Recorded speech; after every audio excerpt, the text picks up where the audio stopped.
Hello, everyone. Welcome to the Friday Night Live. Hope everyone's well this week and everyone's keeping well. So what I'm going to do this week, I'm going to do the main talk, which is about moderation. So I'm going to talk about that a little bit. And then there's a few questions as well. So it will kind of depend on timing. So I'll see how long it takes me to get through the moderation bit, hopefully about 20 minutes or so. And then maybe 20 minutes or so for some of the questions afterwards. I'm not sure if I'll get through all of it, but I will do my best. So what I've got is, I thought talking about moderation, I think the best place to start, as usual, is the physiological side of things. So I've got one of my all singing, all dancing graphs, which I will share. Just give me a second. And then I'll start talking you through that because I think that worked fairly well last week. So I'll just do share screen. Let me just try and sort this out. Here we go. Right, so sorry, bear with me a second. Still getting, still feeling my way around this. Let's go. Here we are. Right, so here we go. Let me set this back to the beginning. Right, so to talk again just through the basics. So the brain works by way of homeostasis, which is a delicate chemical balance. I've talked about this many, many times. If you're not clear on it, it's in the books, it's on the previous lives, all on the YouTube channel. But essentially, the brain seeks to maintain a chemical balance. Now, alcohol is a depressant, a chemical depressant, which means it inhibits or depresses nerve activity, which is why we feel more relaxed after a drink. But the problem is the brain recognizes that there is a disturbance in the force, if you like. It recognizes that this delicate chemical balance has been disturbed, and it seeks to counter it. And it does this by many different ways, but essentially it becomes oversensitive, so it can work while under the sedating effects of the alcohol. Then the alcohol wears off, leaving a corresponding feeling of anxiety. So to put it even more simply, for every action there's an equal and opposite reaction. So if you get a relaxing effect from drinking, when it wears off you get a corresponding feeling of anxiety. So now looking at the graph, again, ignore the numbers. They're just for illustrative purposes. I mean, you could have it as a number of drinks or whatever you wanted to. So this is you normally. So this is your baseline. So everything's nice and easy. You've got a nice, clear balance between the stimulants and depressants. This is what happens when you take an alcoholic drink or a few alcoholic drinks. You push the depressant side up. So your brain recognizes that there's a disturbance to the homeostasis, so it becomes oversensitive. Essentially, it pushes the stimulant side up to counteract the depressing effect of the alcohol. Okay, and then what happens? The alcohol wears off and you're left overstimulated. And this is the alcohol withdrawal phase. This is where you can't sleep and you feel anxious and worried. Okay. Let's now look at what happens when you try to moderate. Let me just go through that again, because what I want to emphasize here, let's just say this is number of drinks here, okay, on the left-hand side. Let's say every time you drink 8 drinks, okay? So you're going through life quite merrily, drinking these 8 drinks every time you drink, and then you suddenly think to yourself, you know what? I need to cut down, I'm drinking too much. The problem is every time you've had 8 drinks, your brain has recognized that there's 8 drinks worth of alcohol, and it's countered those 8 drinks by taking 8 points of stimulation, if you like. And then it wears off and there's your withdrawal. Now, the problem is when you moderate, you may decide that you're only going to have 2 drinks. But the problem is your brain doesn't know that. For however many years you've been drinking, your brain is used to the first drink signaling that there's 8 further drinks to come. So what your brain does is this. It continues to counter the amount of alcohol that it's used to. Okay, so this is one of the main problems with moderation, is that it takes a while for your brain to catch up. If you're used to drinking a bottle of wine and then you suddenly only drink a glass of wine, you get all the anxiety from that entire bottle. And I don't know if anyone's done this, but if you've tried to moderate, what often happens when people are drinking at a fairly high level, or if indeed at any level, and then they try and decrease what they're drinking, what they often find is they can't sleep. They just lie there wide awake. And the problem is your brain it's used to countering the higher amount of alcohol. So it recalibrates, becomes increasingly sensitized to calibrate what it's used to, not what you're actually drinking at that time.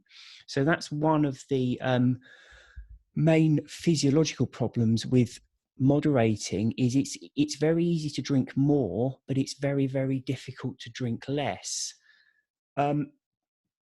So that's one of the key problems with alcohol and moderating, because if you're coming at this problem from the mindset that I like the effect an alcoholic drink has on me, so you think to yourself, say I'm socializing, I don't feel relaxed and I want to have a couple of drinks to make me feel relaxed.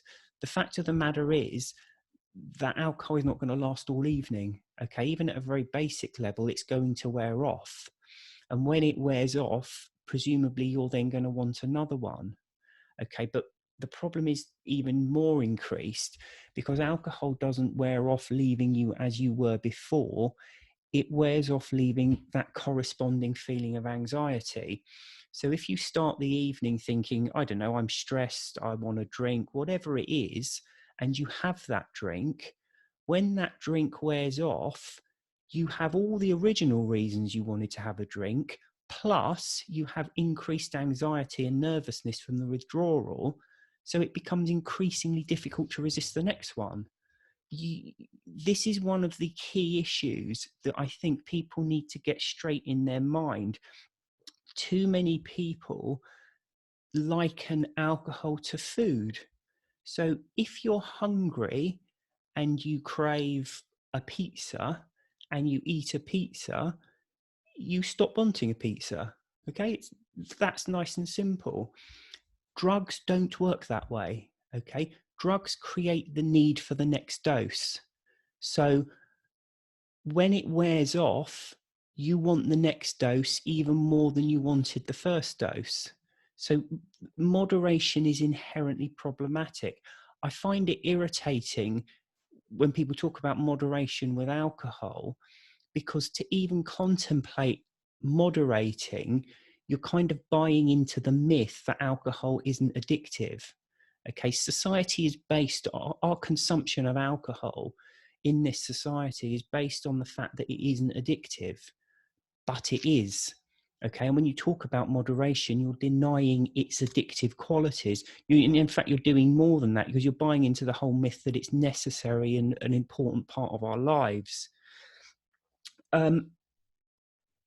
One of the key things I think with moderation is that people often look around and they see what they consider to be normal drinkers.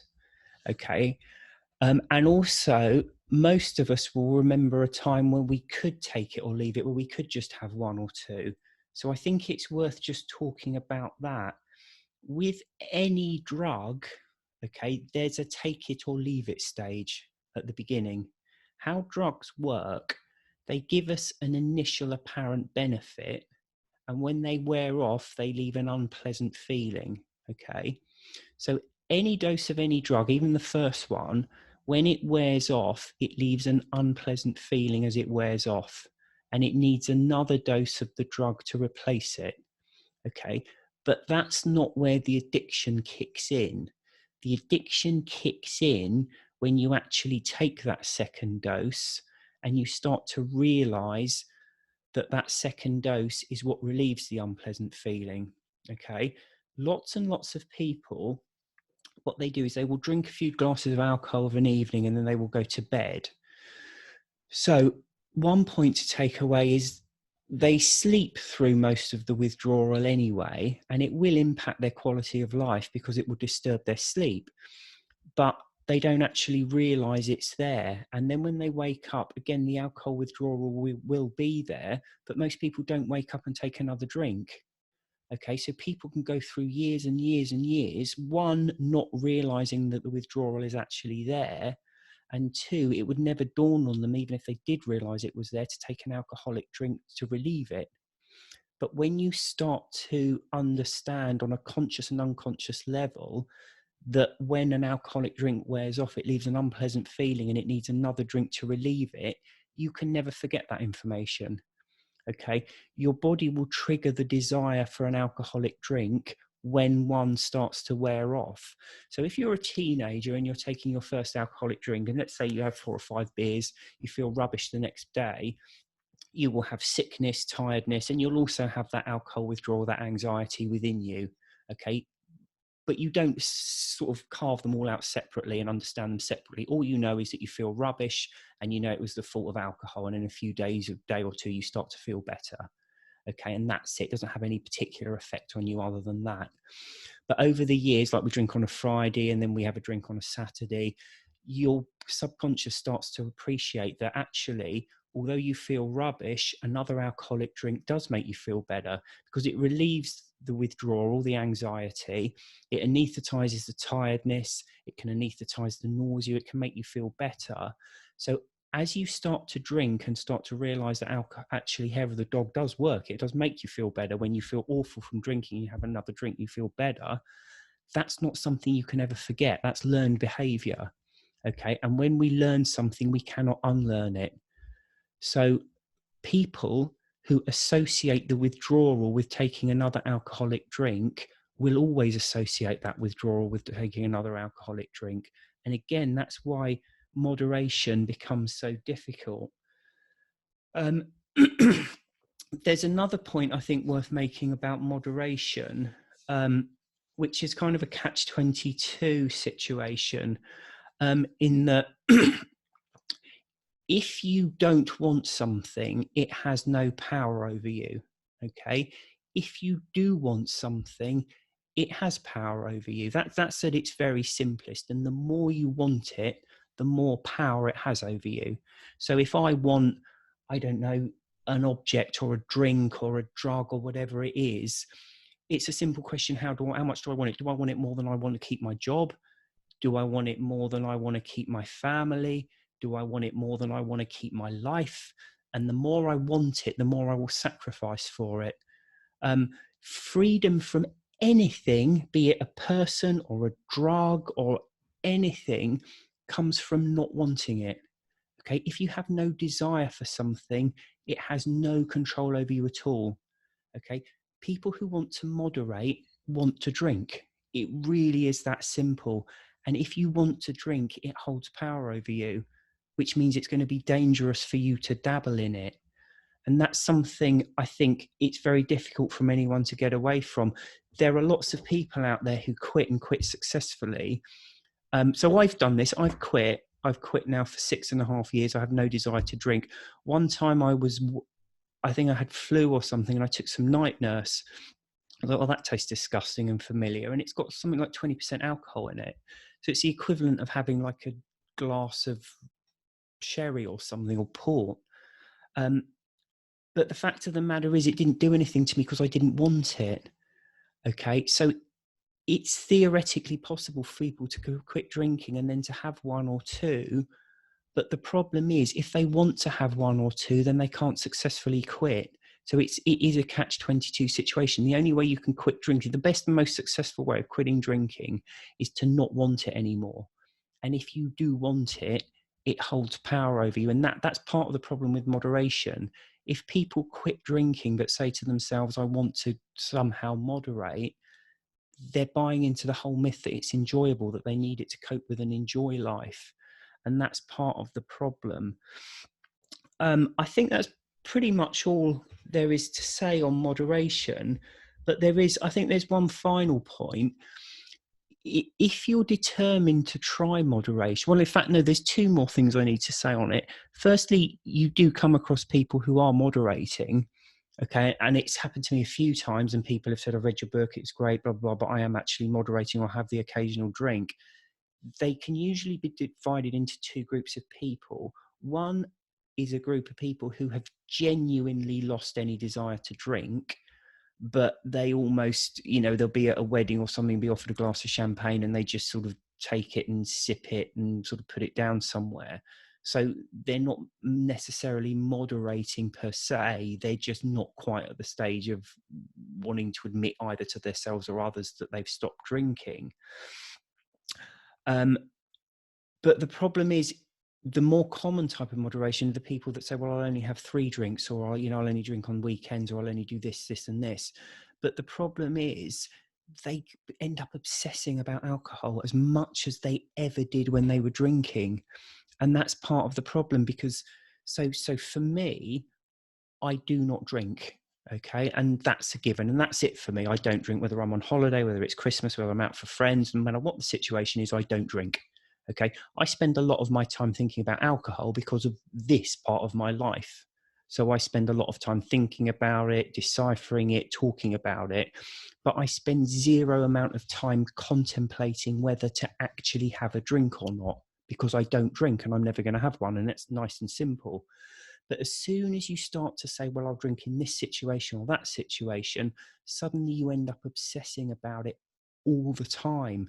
And that's the reality of moderation. It's not the halcyon days that you had, or you think you had when you first started, when you could take it or leave it. The reality of moderation is obsessing about it and whether to drink or whether not to drink.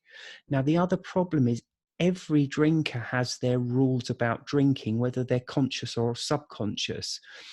You know, things like, oh, I would never drink first thing in the morning. I don't drink every day. I only drink at weekends. I only drink when I get in from work, whatever it is. But the problem is, people throw those rules out the window when the usual circumstances don't apply. So, for example, people will say, oh, I would never drink in the morning. And yet, when they go on holiday and they're getting an early flight, they will have a drink in the morning. And when it's Christmas, they'll have a glass of champagne in the morning. So they have these rules, but they also have their exceptions to the rules. And that's one of the reasons why COVID and lockdown's been so damaging for a lot of people. It's been one of those occasions when the normal rules go out the window. So people have kind of felt like they can drink more because the usual situations don't apply. And suddenly they are drinking every day, and they're not waiting till 6 o'clock, and all these different things. And that's the problem when you're trying to moderate. It just doesn't work because you're obsessing about it all the time. Can I drink on this occasion? Can I not drink on this occasion? Can't I? And it's just not particularly pleasant. It's not people not fancying a drink and then having one when they want one. It's people wanting a drink all the time and having to resist it 99% of the time, apart from that 1 or 2 occasions when they've allowed themselves to have it. And of course, the other thing is, you're almost opening yourself up for a big fall, because if you try on, you say, right, I'm going to start moderating on day 1, and you moderate. Let's assume you successfully have 2 or 3 drinks, whatever your goal for moderation is. The next time you can say to yourself, oh, it worked. I'm getting the hang of this. So you start to become more and more relaxed around it. And eventually you will slip up, because there will be a day where, you know, you've had the 2 or the 3 and they wear off and you feel anxious and unhappy and you want another one. And you can legitimately say to yourself, but I'm fine with it. I'm beating this. I am moderating. So you have another one. And then, of course, the rules are out the window and you have more and more and more. And that's when you wake up the next day flat on your face again. And that's how it always works with people. Now, I'm sure there'll be people who disagree with this. And the fact of the matter is, it is theoretically possible to moderate. And I say theoretically possible because nobody can make you drink. Okay, people can take the mickey out of you for not drinking, and they can keep offering you a drink, and they can do all sorts of things to encourage you to have a drink. But no one forces you physically to have a drink. It's always you that picks up that drink and drinks it. And equally, no one can stop you from having a drink if you want one, providing the alcohol's available and you've got the money for it. You can drink. So it's within everybody's power, even the most chronically physically dependent person, to drink or not drink. Okay, so if you believe that moderation is possible, what you need to ask yourself is, why haven't you done it up till now? Because it's always been possible. you've always picked up every single drink you've ever drunk because you've wanted to drink it. Part of you may have not wanted to drink it, and you may have been very drunk at the time, and you may not have understood the reasons you wanted to drink it. But the fact of the matter is, it's always been within your power. And the reason you haven't moderated up to now is because it's unpleasant. Okay. People don't like feeling anxious and unhappy and miserable. Okay. If you feel anxious and unhappy and miserable, and you've got a way of alleviating that anxiousness, unhappiness, and miserable feeling and turning it into happiness, that's what you will do. Okay, so when you take an alcoholic drink and it wears off, leaving you feeling anxious and unhappy, you want another drink to get rid of it. And that, again, that's the reality of moderating. It's not you having a drink and feeling relaxed and happy and enjoying it. It's having a drink, it goes far too quickly, the effect wears off far too quickly, and then you're right back where you started, wanting another one, only more so, because then you've got all the anxious withdrawal that makes you even more keen to have the next drink.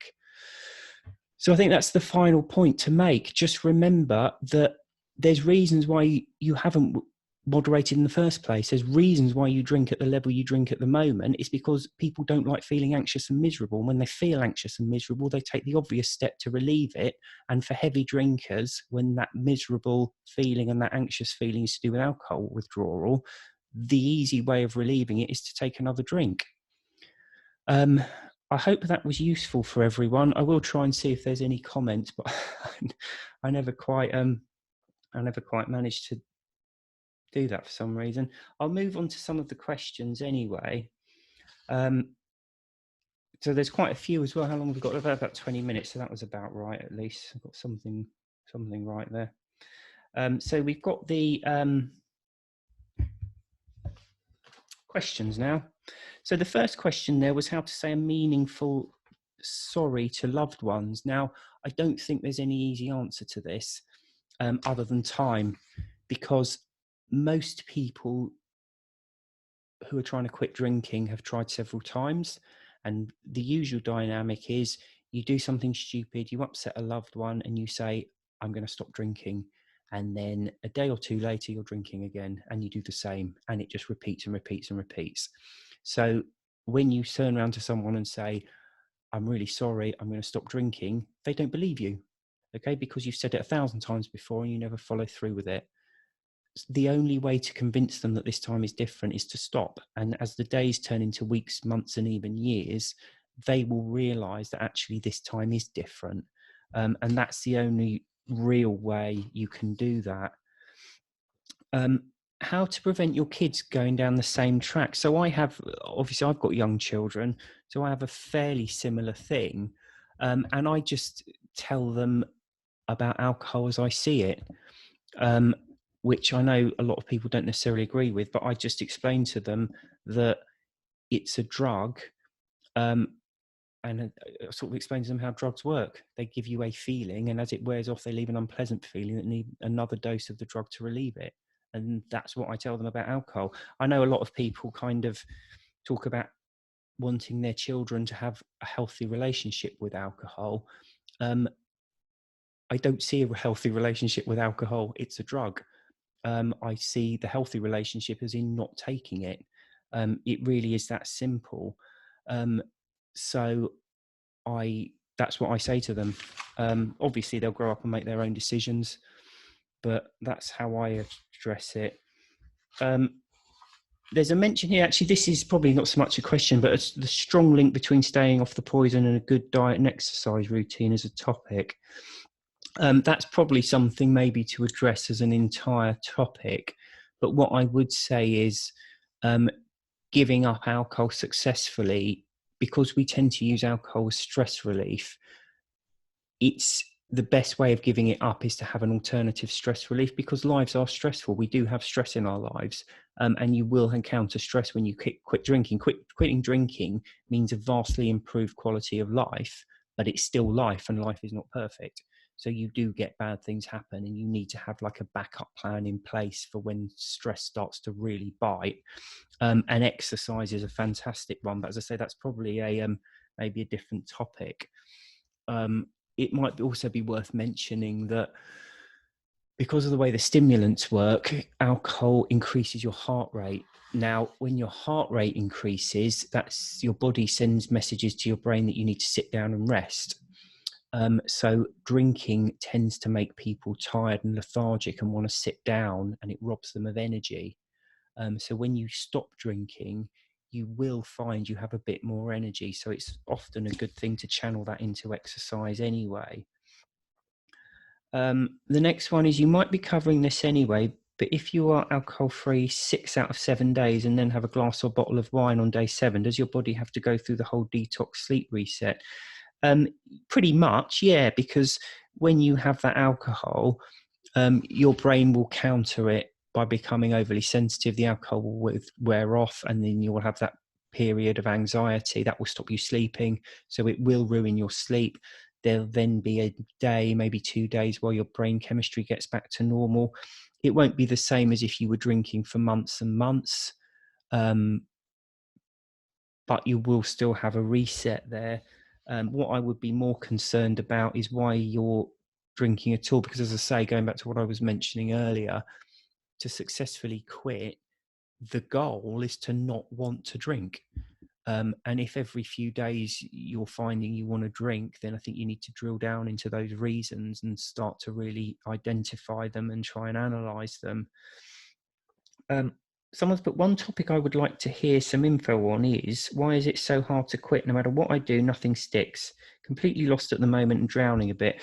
Well, I know there's a lot of people in the group who haven't read Alcohol Explained or Alcohol Explained 2, and you don't say whether you've read it or not. My simple advice is, if you haven't read it, read it and see if they help.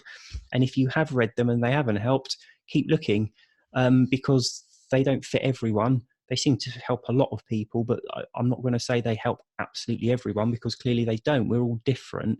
And as I say, the main key here is to change your perception about alcohol, to change it from something you want to have into something you don't want to have. Alcohol Explained and Alcohol Explained 2 are successful for some people, but if they don't work, try something else. There's a lot out there. It used to be just AA, but there's a huge number. There's loads of amounts of quit little different books coming at it from loads of different angles. So keep looking, but that's your goal, is to not want to drink anymore.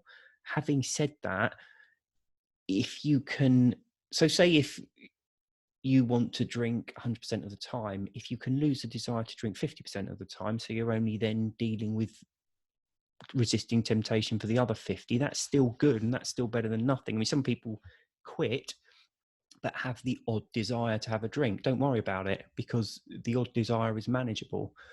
So although the holy grail is to just never want to drink, if you do on occasion, I wouldn't worry too much about it. The key is to not be drinking.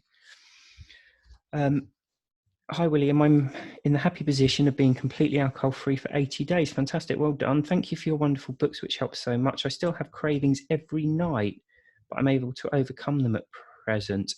Will there ever be a day when these cravings disappear? So cravings will be there for as long as you crave, and they will go when you stop craving. And that may sound a stupid thing to say, but the fact of the matter is, people treat cravings like meteors coming out of the sky that you've got absolutely nothing you can do about them. Craving is a thought process, and it's a conscious thought process. Okay, it's you fantasizing about how good it will be to have an alcoholic drink, so you can control them and you can counter them. It does take a bit of work and a bit of effort, but I think you need to maybe work on that.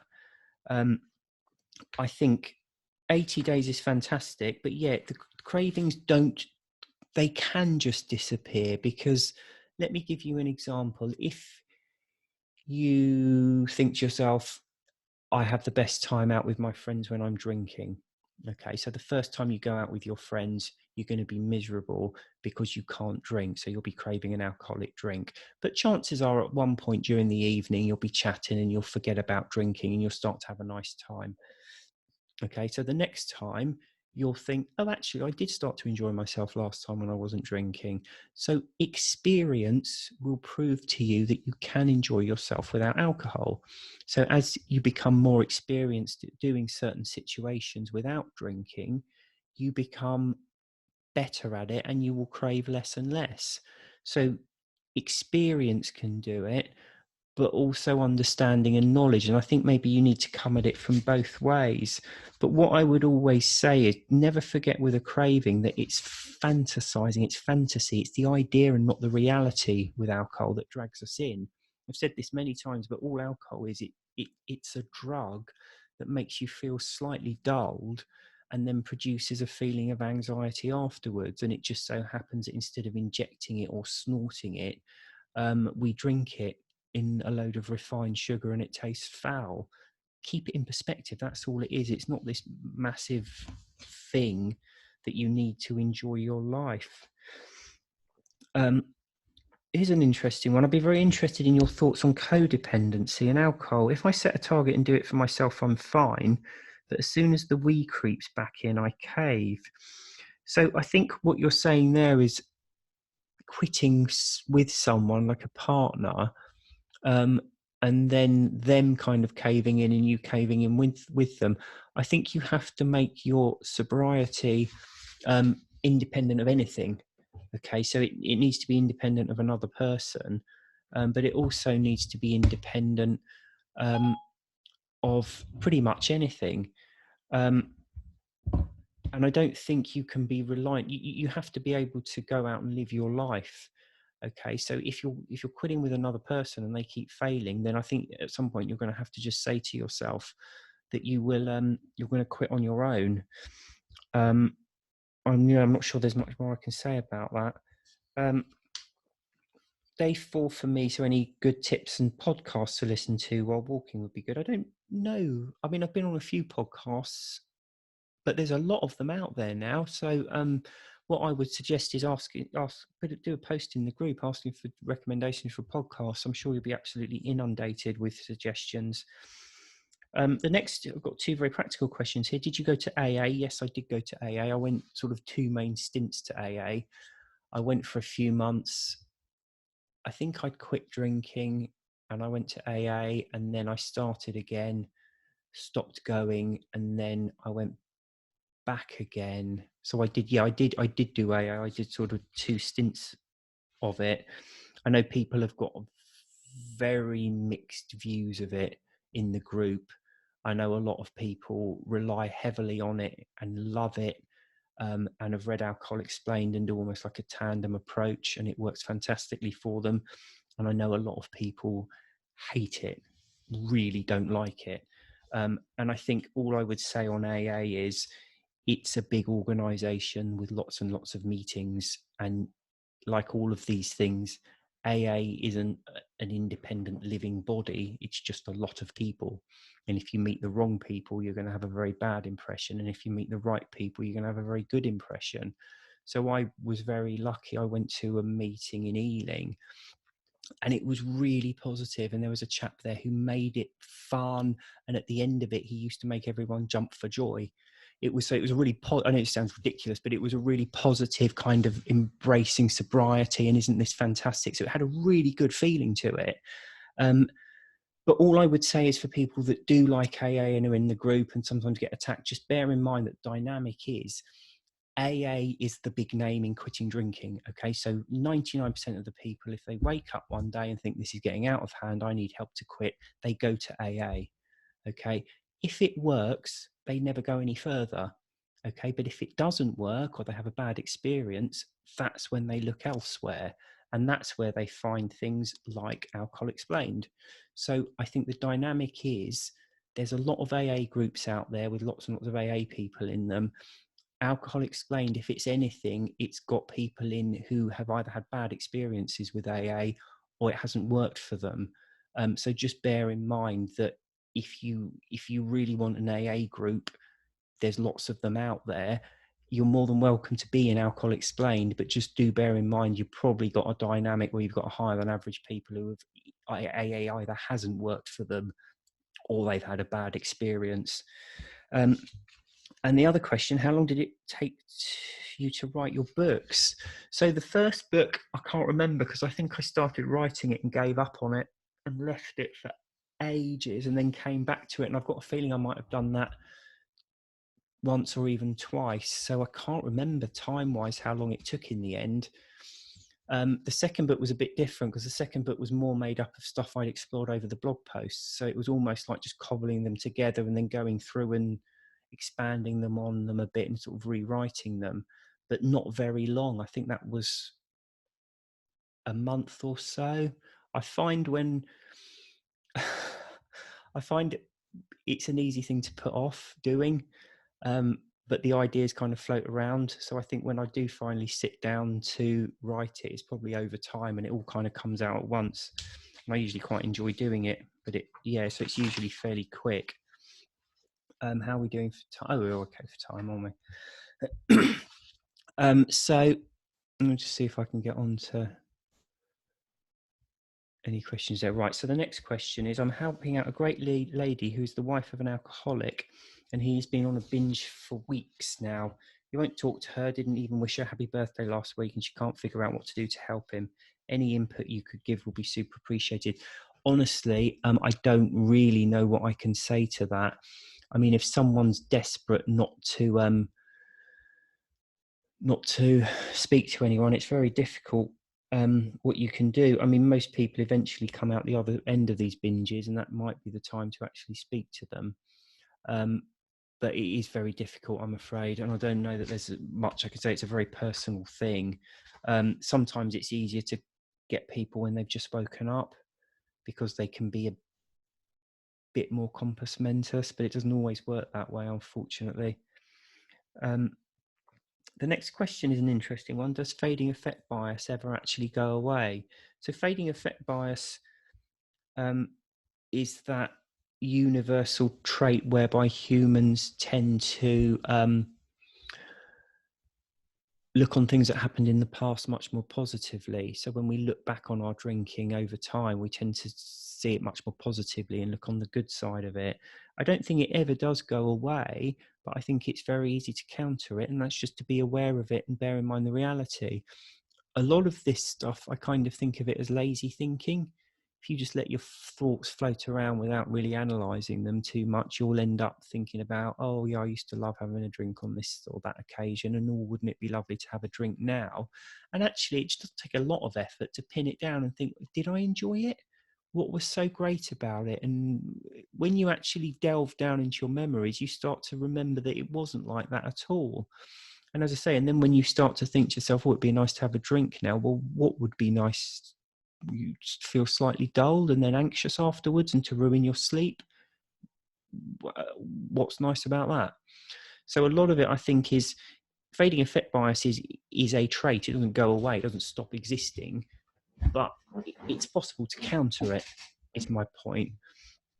I'd like to know your educated opinion on family alcoholism. My mum is alcoholic, all her siblings, 2 sisters dead due to alcohol and a brother still drinking. Her parents were also alcoholics. Is there a genetic trend? So no, there isn't a genetic trend. Addiction is learned behaviour.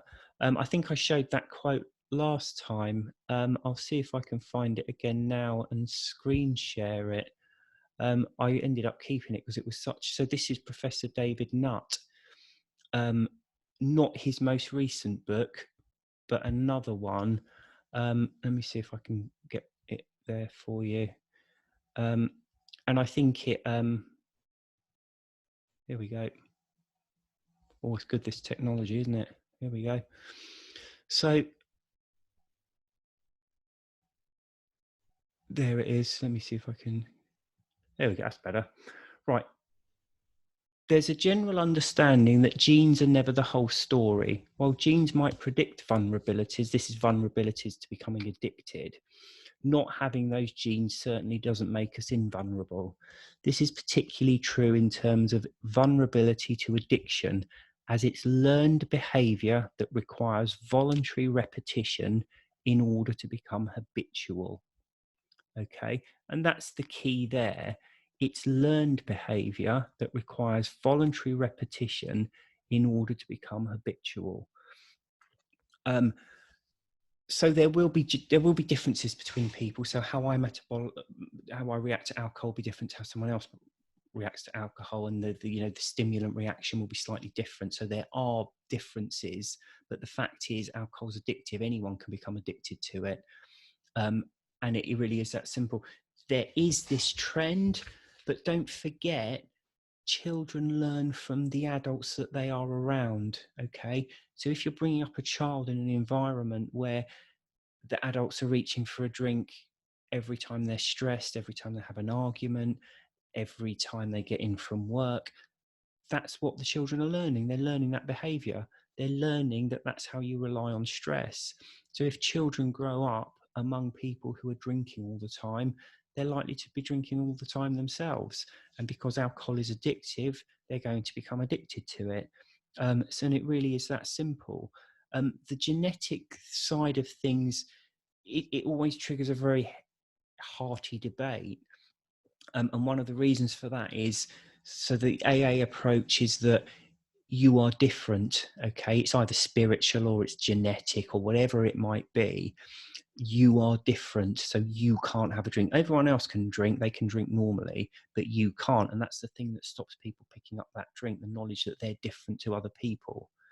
Okay, when you start to say, well, actually that's rubbish, there's no spiritual problem here and there's no genetic problem, you're actually rocking the cornerstone of that person's sobriety, so they become very aggressive. But the fact of the matter is, alcoholism isn't about genetics, it's not about spiritual problems, it's not about whatever, problems in your childhood or anything. Most people don't pick up an alcoholic drink the first time because their parents didn't love them or because they had this trauma. Some people do, but most people start taking alcohol or any other drug because they're out with friends and they're curious and they want to have a good time. And it's that simple. And then it wears off and it starts to feel unpleasant, so you take another dose. And that's all it is. Next question. So this one is, I was wondering if you have any ideas about liver detox and what would you suggest doing? I don't. So my knowledge of alcohol isn't really that side of it. My interest in it is its addictive nature and how and why we become addicted to it. I don't really know much about liver detox. I'm not sure, it might be a thing. My understanding of liver damage is you damage your liver by drinking. There's certain damage that's irreparable. So if you damage it, you never repairs itself. Some of the damage is repairable and you stop drinking, your liver repairs itself. I'm not sure that there's any particular pills or vitamins you might need to take that would hasten the process or not. I don't know. Again, a post on the group, I'm sure people have suggestions.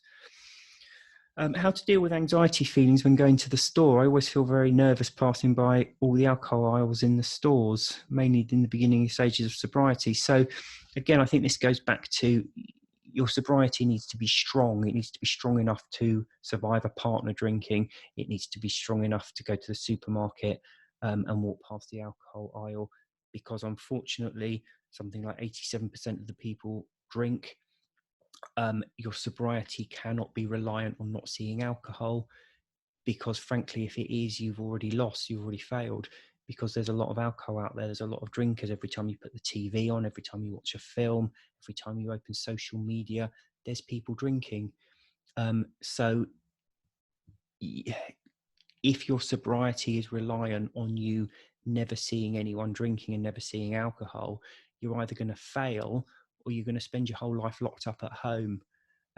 So I think how I would deal with those feelings is to start analysing what exactly do you think you would want alcohol for, and start to change your perception of it. Because don't forget, any addiction, not just alcohol, it comes about because the addict believes on a conscious and subconscious level that they need the drug to either cope with or enjoy life. Fact of the matter is that's never true. So actually, for a lot of people, getting rid of the addiction, getting on top of it, is actually just a relearning process. So I hope that's useful. Can you talk about why dependency escalates from cans of 5% to 15%, then being the chosen poison? Well, I think the fact of the matter is that, as mentioned before, the brain counters the depressing effects of the alcohol, and over the years it becomes more proficient at it. So we need more drinks and stronger drinks to get the same buzz. So that's just an ongoing thing. And if each relapse makes the next recovery more difficult to achieve, no, I don't think it does. But then I suppose, like many things, it depends how you go about it. Each relapse can make the next recovery more difficult because a lot of people, how alcohol normally works is people become addicted before they admit they've become addicted. And that can actually make the addiction worse because as people, they might just be supposedly drinking normally, but maybe to a high level. And then they think, well, this is getting out of hand. I'll either moderate or quit, and can't. And then they start to get into a panic. And of course, the problem is alcohol is an anesthetic. So it relieves those feelings of panic and worry about the whole problem. So I think the worse, it can almost be a self-perpetuating spiral where the more panicked and worried you get about it, the more you drink more on the next occasion. But again, that all comes about mainly by ignorance. And I don't mean that horribly. I'm not talking about ignorance as in a derogatory term. It comes about through lack of knowledge about why you're doing what you're doing and how it comes about in the first place. So I think if you have a bit of understanding, actually each relapse can make next recovery much more likely to succeed, particularly if you're analysing where you went wrong each time. So, okay, on this occasion, it was a barbecue with my family and I really wanted a drink. Did I enjoy it? What did it do for me? Was it worthwhile? Would have I enjoyed myself without that drink? And if you turn it into a learning process, it can actually go the other way and make each relapse makes the next recovery more likely to succeed. Still got quite a few questions here and I'm kind of a bit conscious of time. So another one here is weight loss. So weight loss is, yeah, again, that's almost like a topic in and of itself. And I have done an entire chapter on this on Alcohol Explained too. Quitting drinking provides the key to weight loss. It doesn't guarantee weight loss. Okay. If you quit drinking and don't do any exercise and eat rubbish, you won't lose weight and you may even put on weight. Okay. What quitting drinking does, it, for various reasons, and again I won't go into it now, it makes you better able to control your it decreases your hunger. It makes you more able to eat healthy food, and it makes you, because of the heart rate issue that I spoke about earlier, it can make exercise a lot easier. So it provides the key to being able to eat less, eat more healthily, and exercise, and those three things will make you lose weight, but it doesn't guarantee it. And of course, going back to what I was saying before, some people, they stop drinking and they just emotionally eat instead, or they drink more, or they smoke more, or they drink more caffeine or whatever. And that's the problem. Another problem with drinking is that however many years you've been drinking for, you're used to consuming something to change how you feel. And if you're not really preparing for your sobriety properly, that can be a knee-jerk reaction. Okay, I'm not consuming alcohol, I'll start consuming chocolate or crisps or nuts or whatever and start putting on weight. So that's the issue really. So I do not believe in moderation, but I don't understand this constant I'm on day one again. I only have one good thing to say about AA, and that it's all or nothing. What keeps folks from going cold turkey all the way? So I think, I'm not sure I quite understand the question, but I think you're saying, why can't people just quit? And I think, again, it's, well, obviously it's not that easy to just quit drinking anyway. Yeah, I'm not quite sure what is being asked there. What keeps folks from going cold turkey all the way? Please, can you talk about starting day one and how to choose your day to quit? That's probably an easier question. So starting day one and choosing your day to quit. And again, so a lot of the time when we're drinking, people tend to go through, a lot of people are just sort of serial day oneers, where they wake up, they feel awful, they swear they're going to stop drinking, and then later on in the day they start drinking again. Sometimes it's useful to give yourself a bit of a run up, and to, instead of just waking up and saying I'm going to quit and then not, give yourself a week or so lead in time. But during that time, actually analyze fully what you're doing all the time, and compare it to how you would be if you weren't drinking. So most drinkers will start the day at 3 or 4 in the morning, waking up in the middle of the night, unable to sleep, and that's a physiological reaction to the alcohol. Remember that overstimulation makes it impossible to sleep. So they'll wake up exhausted, anxious, and unable to get back to sleep at usually 3 or 4 in the morning. It's usually about 5 hours after their last drink. So when you wake up at that stage, think to yourself what you'd be doing if you hadn't drunk, and the answer is you'd be sleeping soundly. And then when you get up at 6 or 7 or 8 or whatever time you get up, feeling exhausted and drained and anxious, how would I feel if I'd not been drinking? I'd feel ready to start the day, happy, rested, all the rest of it.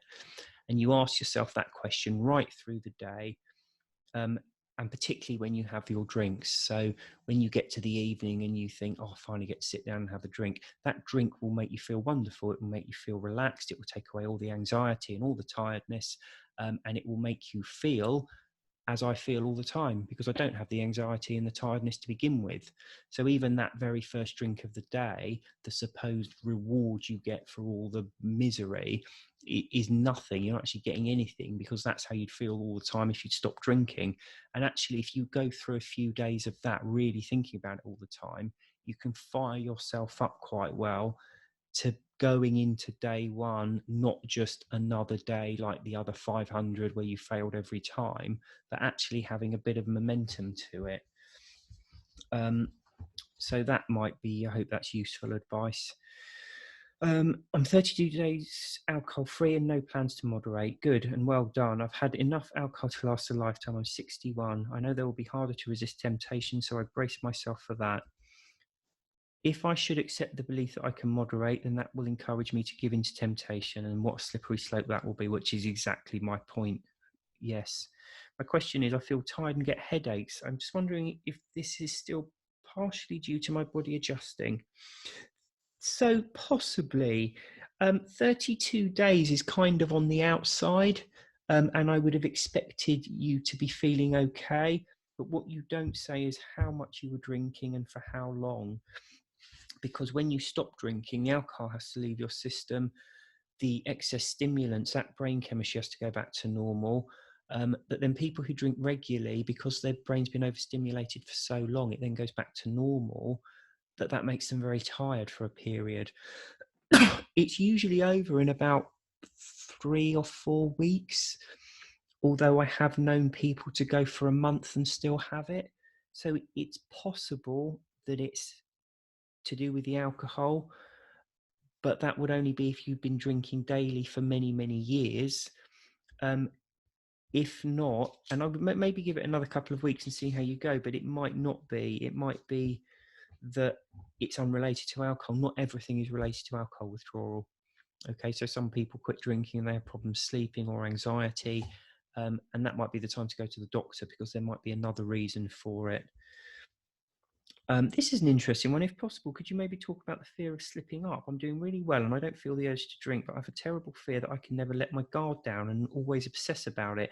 So I think to a degree you should have your guard up, because almost the easier it is to quit drinking, the easier it is to go back to it. So if you really do change your perception, you don't want to drink anymore, you really feel like you've beaten it and you have absolute control over it. And of course, that feeling of I can control this is when, over the weeks, months and years, as you're bombarded with these nonsensical images of people enjoying their nights out with a drink and Christmas with a drink and holidays with a drink, it can kind of wear down your sobriety. So I think it's good that you are on guard. I think you should stay on guard. But I suppose my concern is obsessing about it. I wouldn't, how do you stop obsessing about something? What I would say is just try to relax. It sounds like you've cracked it. If you've changed your perception of drinking to such a degree that you don't want to drink anymore, there's not really much to worry about. So yes, keep your guard there, but all you need to be guarding about is those first thoughts, and you will recognize them, because you'll suddenly think to yourself, oh, it would be nice to have a cold glass of champagne now, or a gin and tonic, or a beer, or whatever. And as soon as that thought enters your head, that's when you know that fading affect bias is kicking in, and that's where you need to do some work. So what I would say is just relax and enjoy yourself, but just be on guard for those thoughts. But certainly don't worry about obsessing about things, because if you've changed how you perceive alcohol, you're not going to have any particular problems. Nearly there. It's been a long one tonight, dear me, nearly an hour. I could never moderate. I've tried and it is just not possible. It would just never work for me. I see no judgment for those that can, but I just can't ever. So I think that's an interesting one, isn't it? Because, yeah, I suppose there's not really much to say on that. But that's, yeah, I mean, that's a very good point. The last question is, so you mentioned that if I need to get 8 hours sleep, and by going to bed at 9, so this is talking about waking up in the middle of the night and trying to stop that. So if you need 8 hours sleep and you're going to bed at 9, so basically if you go to bed too early, if you need 8 hours sleep and you're in bed 9 hours, you will spend an hour of that awake. And usually what will happen is you'll get used to waking up in the middle of the night. That becomes a habit. So I go to bed at 8:30 each night and wake up at 5. And according to my Fitbit, I'm getting 7.5 hours of sleep. I do usually wake up in the middle of the night. I'm just wondering why this is. I'd have thought that the time I went to bed wouldn't matter if the time I woke up each morning was the same. So I think the point is there, if you need 8 hours sleep and you're in bed for 9, you will spend an hour awake. So keep the wake up time the same, but if you're waking up in the night, start putting your bedtime back later and later. You say you go to bed at I go to bed at 8:30. Oh, that's even earlier than me. That's brilliant. 8:30. I wish I could do that. So yeah, all I would say is get up at the same time, but start putting your bedtime back and back and back until you reach a kind of a point where you're okay. But also, I mean, people ask about waking up in the middle of the night. It's different waking up in the middle of the night when you're not drinking, because I mean, I wake up in the middle of the night and it's kind of peaceful. You know, maybe go to the toilet and you lie back in bed and just lie there relaxing and thinking about nice thoughts until you drift off to sleep. It's not like waking up when you've been drinking, where it's like anxiety and misery. So I wouldn't worry too much about it. But if it is worrying you, as I say, get up at the same time, but just put your bedtime back and back and back, and eventually you should find that it sort of settles. So, dear me, that was nearly an hour, that one, so that was a long one. I hope that was useful for everyone. Again, apologies, because I don't seem to be able to see the comments. So I can see that there's 65 comments, but for some reason I can only read 4 of them at the moment. So it's a bit strange. I'm not sure what I'm doing wrong there. If anyone's got any suggestions, do please let me know. Other than that, I'll probably post and do another live next week. And yes, have a good weekend, everyone, and see you next weekend.